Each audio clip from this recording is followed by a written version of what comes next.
Imagine a single company making headlines across the entire financial world before its stock even starts trading.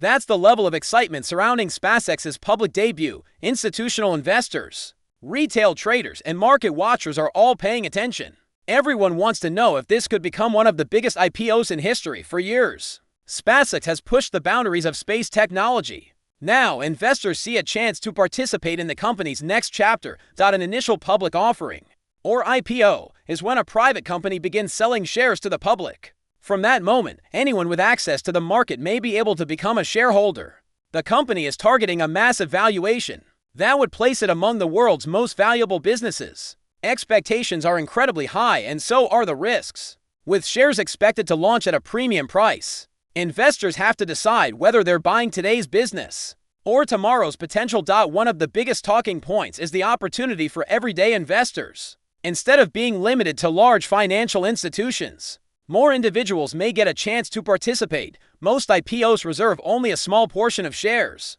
for retail buyers. This offering is expected to be much more accessible, making it stand out from many previous public listings. Major brokerage platforms are preparing for heavy demand. As interest grows, investors are checking their accounts, reviewing the rules, and getting ready before trading begins. Many traders expect the stock to jump as soon as the market opens. But history reminds us that a spectacular first day doesn't always lead to long-term